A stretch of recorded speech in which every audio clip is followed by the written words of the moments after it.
잘 지내시죠?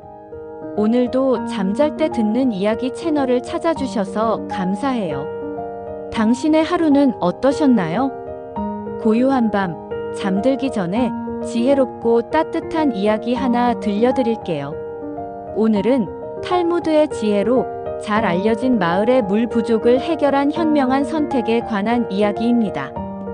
이 이야기는 우리가 어려운 일이 일어났을 때 현명한 선택을 하도록 도와줍니다. 편안한 자세로 눈을 감고 마음을 가볍게 하면서 들어보세요. 옛날 높은 산들로 둘러싸인 작은 마을이 있었습니다. 이곳의 사람들은 풍족하진 않았지만 서로 돕고 나누며 평화롭게 살아가고 있었습니다. 마을 한가운데에는 깊고 시원한 우물이 있어 마을 사람들은 그 우물을 중심으로 생활을 이어갔습니다. 그러나 어느 해 기나긴 가뭄이 찾아왔습니다. 햇볕이 내리쬐는 날이 계속되었고 결국 마을의 유일한 우물은 바닥을 드러내고 말았습니다. 처음에는 웅덩이를 파보기도 하고 빗물을 받아쓰기도 했지만 그마저도 오래가지 못했습니다.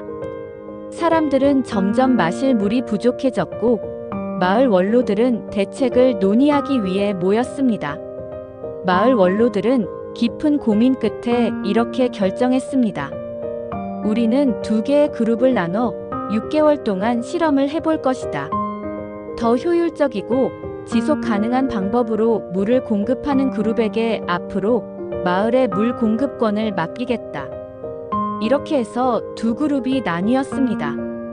첫 번째 그룹은 매일 사람을 동원하여 강에서 물을 길어오는 방식이었고 두 번째 그룹은 강에서 마을까지 직접 물을 흐르게 하는 수로를 만드는 계획을 세웠습니다. 첫 번째 그룹, 매일 물을 깃다. 처음에는 첫 번째 그룹이 유리해 보였습니다. 그들은 매일 열심히 물을 길어와 마을 사람들에게 공급했고 덕분에 마을 사람들은 당장 물 부족에서 벗어날 수 있었습니다.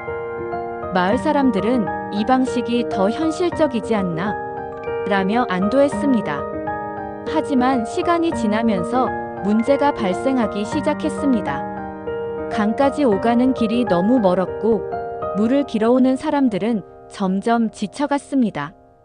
비가 오거나 눈이 내리는 날에는 길이 미끄러워졌고 때로는 물을 채우기도 전에 물통이 엎어지는 일도 생겼습니다.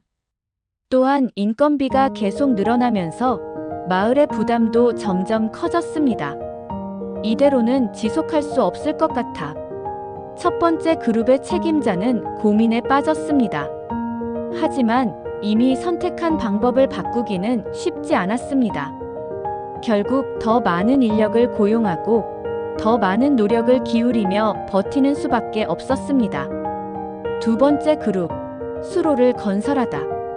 반면 두 번째 그룹은 첫 2달 동안은 아무런 성과도 보이지 않았습니다.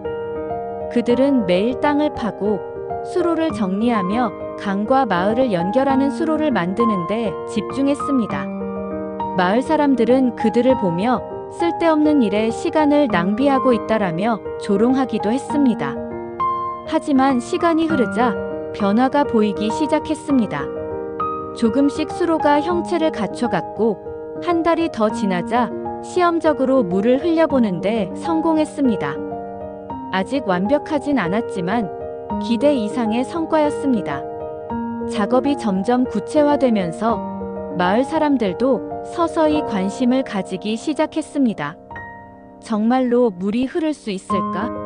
라고 의심하던 사람들도 점점 기대감을 갖게 되었습니다.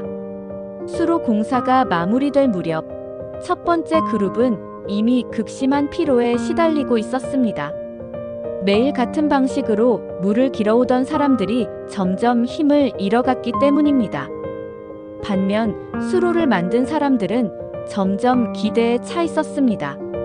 마을의 깨끗한 물이 자연스럽게 흐르는 날이 얼마 남지 않았기 때문입니다. 6개월 후 결과 발표하는 날. 6개월이 지난 후 마을 원로들은 두 그룹의 결과를 평가하기 위해 모였습니다. 첫 번째 그룹은 여전히 매일 강에서 물을 깃고 있었습니다. 하지만 노동자들은 점점 지쳐 있었고 비용도 증가하고 있었습니다. 반면 두 번째 그룹은 완성된 수로를 통해 마을로 물을 지속적으로 공급하고 있었습니다. 이제는 사람이 물을 길어올 필요가 없었고 마을 어디서든 깨끗한 물을 쉽게 얻을 수 있었습니다. 마을 원로들은 결정을 내렸습니다. 수로를 만든 두 번째 그룹이 이겼다. 앞으로 마을의 물 공급은 이 방식으로 하겠다. 그제야 마을 사람들은 깨달았습니다. 당장의 문제를 해결하는 것이 아니라 근본적인 해결책을 찾는 것이 진정한 지혜이다. 그리고 그날 이후 마을 사람들은 중요한 결정을 내릴 때마다 서로에게 물었습니다. 우리는 지금 물을 기르려 하는가? 아니면 수로를 만들고 있는가? 이 이야기가 여러분께도 지혜로운 선택을 할 수 있는 깨달음을 주길 바랍니다. 이제 잠들기 전 이 이야기를 곱씹어 보세요. 혹시 우리 삶에서도 같은 교훈이 적용될 수 있을까요? 당장의 문제를 해결하는 것이 아니라 근본적인 해결책을 찾는 것. 그것이야말로 진정한 지혜가 아닐까요? 이제 눈을 감고 편안한 숨을 내쉬세요. 그리고 이 따뜻한 이야기를 가슴에 담아 깊은 꿈속으로 여행을 떠나보세요. 오늘 이야기가 마음에 드셨다면 다음에도 함께할 수 있도록 구독과 좋아요를 부탁드립니다. 좋은 꿈 꾸시길 바라며 따뜻한 밤 보내세요. 안녕히 주무세요.